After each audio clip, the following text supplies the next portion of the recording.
Yeah, it's his Achilles. It wasn't his knee, and unfortunately, Kyle's had some injury issues over the past few years, and I don't want to jump ahead right here, but it's his Achilles, and we'll know more for you after lunch.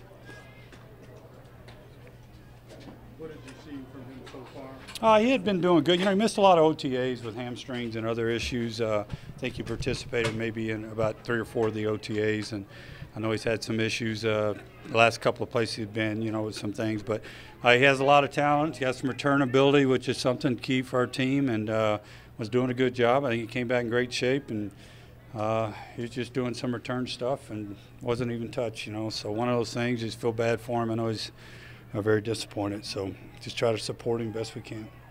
Gary, seemed like DT was up on the sideline for a little bit. Was he just stretching? No, we got a pattern with him. He practices up to a certain point, then he goes with Luke, then he comes back and watches practice, then he goes with Luke. So that's kind of his routine right now. He's doing all the individual type work, but anytime we're in a team period or we're in a special teams period, you'll notice he's conditioning. And when we're in a team period, he's watching, getting all the reps. So that's his pattern right now.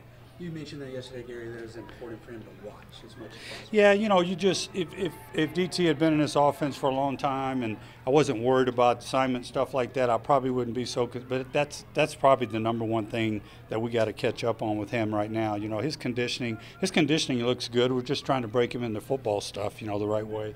But I want him to be able to go to the huddle, hear the call, know what my assignment is. So just keep him very much involved instead of not being involved in the huddle at all. So Marvin come off a little early. Yeah, he's just got a little heat at the end, but he's fine. We had Marvin. Stewart came out to practice. He's got a tight hamstring from yesterday, and I kind of pulled him out. He wanted to go some more, but he's fine. Those are our 3 guys. You wanted to kind of do some experimenting on the offensive line. Saw one change today. Was that particular? You're talking about tackles, what they did? Something about right tackles. Yeah, you're going to see that probably. That's probably going to be an everyday thing. So what we're trying to do is take Clark. We want to take Michael, move Michael over to right, bring Clark to left, okay? And then, we'll work that way so that Clark is getting both sides, and we like what Michael has done on the right. So just because of the depth chart, we don't want to get Michael buried on the left. We want him to be able to compete on the other side also. And also get Ryan Harris somewhere. Yeah, absolutely. So you're going to see that through those 4 guys all the time. Anybody sticking out on the inside of the line? I'll tell you something that jumped to me today. I just told the team, I told them when they watch the film today, I want them to watch it backwards. I want them to start with the end of practice instead of the beginning. Because probably the majority of the mistakes we made, in practice, most of them are at the end of practice. It tells you you're making mistakes when you're tired. But a guy jumped at me, Sly. I'm looking at one-on-one at the end of practice, and Sly's looks like he had one heck of a period over there. So that's what you're looking for. You're looking for guys making plays, when they're dog tired, that's what you got to do in this league. Make them the 3rd, 4th quarter when the game's on the line. Gary, when you go day to day, what are you looking for from one day to the next day to the next day? Just watching them, just continue their conditioning level to continue to rise. The next step now, the pads go on tomorrow, so that's a big step, starting to carry your pads. But I think guys start to settle down. They know the routine of practice, how they bounce through practice, how they recover from tough period to the next period. Just bringing things together. But like I said, I like our start. Unfortunately, we lost a couple of guys in some individual periods. But I like the way we started. We just got to keep going. Your philosophy of kind of the quality rep and guys being able to go the distance. At what point in your career were you kind of sold on that? When did that become apparent? Yeah, I don't think you need to be on the field. It's not about how long you're on the field. It's about how well you practice. I think I kind of learned that through San Francisco and through Mike, and the game's played in spurts, so I don't like guys standing around a lot. I want to, when we go, I want to go. So just a belief, and I think if we practice the right way, we can get all our work done in a lot less time than maybe what we're given. So just something I believe, trying to pass on to the guys.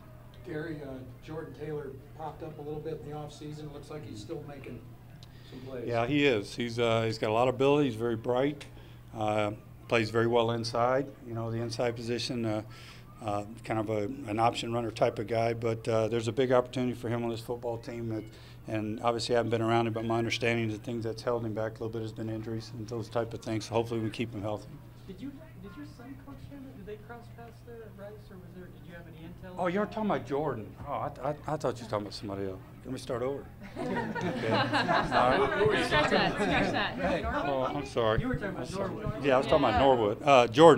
Jordan has been impressive for a young player. He is he's totally different than the other guy I was talking about. He's got a long body. He's got a long stride. He can really run. He's got a big catch radius. I think you guys who've been watching practice would agree that through OTAs he was an impressive player. So it's going to be important to see how he does. But one of the things he's really got going for him, he can handle a lot of information, and he knows every spot out here right now, and that's an advantage. So I think he's going to have an excellent chance to help this team. Sorry about that. Jordan Norwood's also having a good. Jordan is doing very well. Jordan is doing very well.